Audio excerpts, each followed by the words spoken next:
agradecer muchísimo a Soledad y a Carola porque se abre un espacio nuevo, como decía Carola, que es esencial, que es el Observatorio de Enseñanza del Derecho, y es totalmente necesario que se ponga el eje en cómo aprendemos derecho, la persona que en mi caso como abogada, y que integra un equipo interdisciplinario.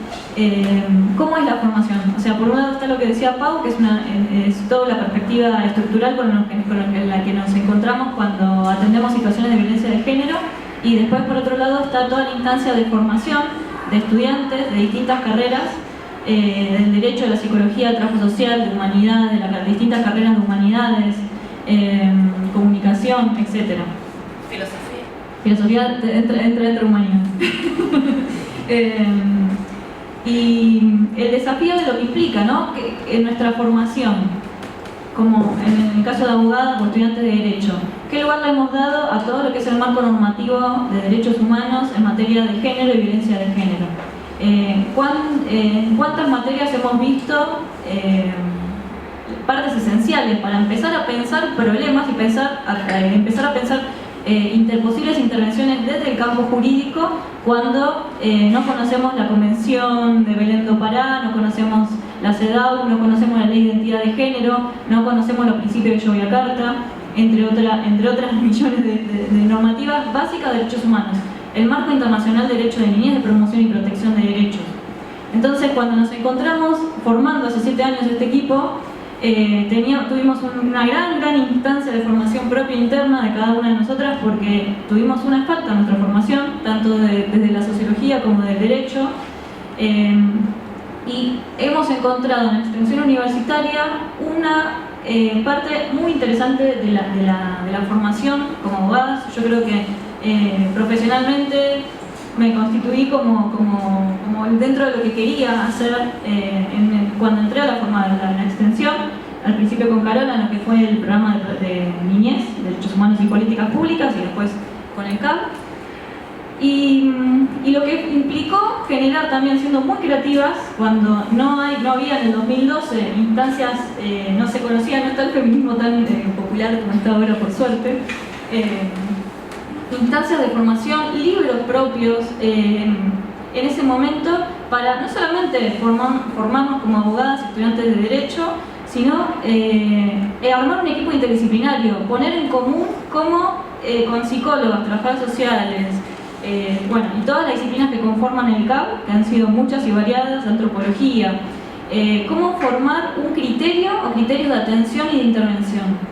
Y después de ese gran trabajo de pensar estos dispositivos, tenemos en general, desde el 2012 en adelante, espacios de formación interna. Todo el tiempo estamos dando talleres internos propios hacia nuestras propias integrantes sobre distintas temáticas, porque aparte se van incorporándose un montón de discusiones nuevas. Hoy, hablar de violencia de género también se ha hablado de violencia de género de un binarismo que es escalofriante, y dejar de pensar la violencia de género desde una perspectiva binaria es un desafío importantísimo también, y no tenemos herramientas todavía eficaces para eso. Seguimos pensando que la violencia son de varones cis heterosexuales hacia mujeres cis heterosexuales en determinados ámbitos, y si no hay herramientas de intervención porque no se piensan, no se elaboran. Entonces, para poder intervenir tenemos que dar un montón de debates teóricos, teórico-prácticos, esta linda síntesis que hacemos en el espacio sobre pensar la teoría para pensar la intervención. Para eso María Luisa desde siempre ha ayudado muchísimo a contribuir desde toda su perspectiva teórica y sus trabajos en relación a eso. Y después es encontrarnos una vez que podemos generar protocolos internos sobre si viene determinada situación, cómo podemos intervenir a grandes rasgos, más allá de que cada situación va a ser individual y hay que atenderla dentro de esa individualidad.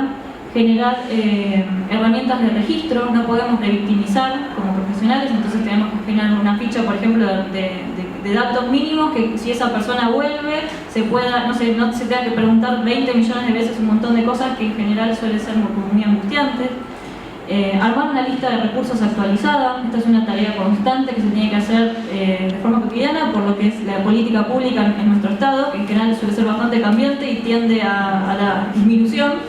Así que los espacios cambian, a veces se quedan sin profesionales o los que eran considerados amigables, es decir, respetuosos de derechos humanos, en un momento dejan de serlo porque esa persona en concreto se fue, no hay una política pública integral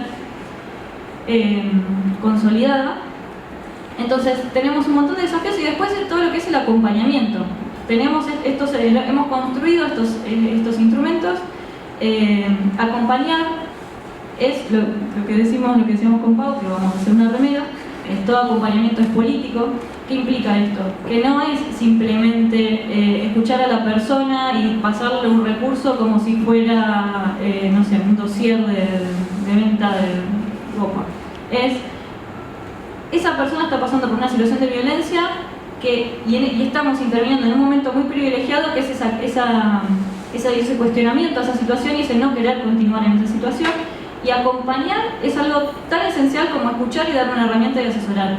Es algo que en general no se hace en ninguna institución pública, se deriva y se la deja a su libre arbitrio, y en general es donde suelen ocurrir las mayores situaciones de violencia, por la cual esas personas en general vuelven a la situación de violencia anterior porque es menos violenta que la violencia institucional.